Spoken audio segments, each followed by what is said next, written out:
প্রিয় দর্শক, আসসালামু আলাইকুম। আমার মাথার উপরের এই ভিডিওটি দেখুন। ভিডিওটি ভালো লাগলে শেয়ার করুন, লাইক দিন এবং কমেন্ট করে আপনার মতামত জানান।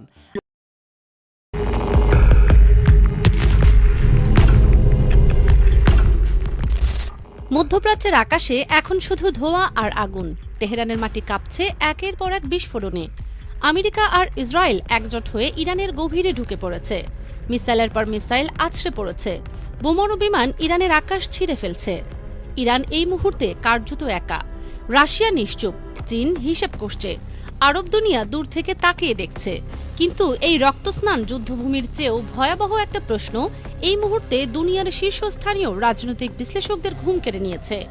এই প্রশ্নের জবাব তেহরানে নেই, ওয়াশিংটনে নেই, তেল আবিবেও নেই।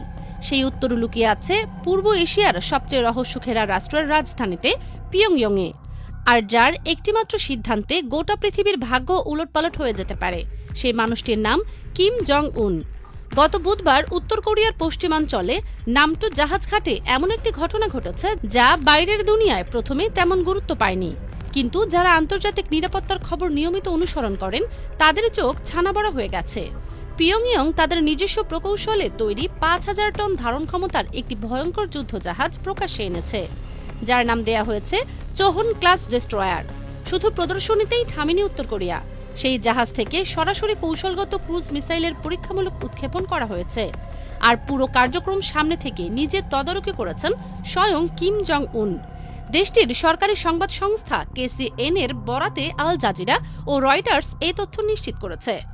কেসিএনএ জানিয়েছে, মঙ্গলবার ও বুধবার ২ দিনের সফরে কিম জং উন নামটো জাহাজ ঘাটে চোহন ডেস্ট্রয়ারটি স্বচক্ষে পরিদর্শন করেন। জাহাজটি থেকে শিপ টু সারফেস মিসাইল উৎক্ষেপণের পুরো প্রক্রিয়া তিনি নিজে পর্যবেক্ষণ করেন। এই পরীক্ষাকে তিনি নতুন যুদ্ধজাহাজের সক্ষমতার মূল উপাদান হিসেবে মূল্যায়ন করেছেন।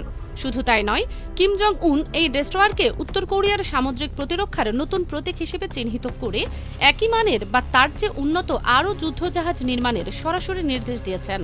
সবচেয়ে শিউরে ওঠার মতো তথ্যটি হল, কিম এই সফরে তার নৌবাহিনীকে পারমাণবিক অস্ত্র গ্রহণের সক্ষমতা অর্জনের পরামর্শ দিয়েছেন। তিনি বলেছেন, পানির উপরে এবং নিচ থেকে আক্রমণের সক্ষমতা অর্জনে নৌবাহিনী সন্তোষজনক অগ্রগতি দেখাচ্ছে। এখন প্রশ্ন হল, ইরান ইসরায়েল যুদ্ধের এই তীব্র মুহূর্তে কিম জং উন ঠিক কোন মিসাইল পরীক্ষা চালালেন?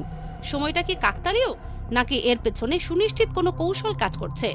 ফিরে তাকানো যাক একটু পেছনে।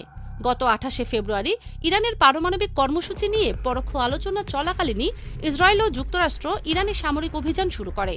চীন, রাশিয়া সহ বিশ্বের অনেক দেশ এই আগ্রাসনের নিন্দা জানায়। উত্তর কোরিয়াও পিছিয়ে থাকেনি। পিয়ংইয়ং সরাসরি বিবৃতি দিয়ে জানায়, মার্কিন ইসরায়েলি আগ্রাসী যুদ্ধ কোনো অবস্থাতেই গ্রহণযোগ্য নয়। কিম জং উন নিজে ইরানের ওপর এই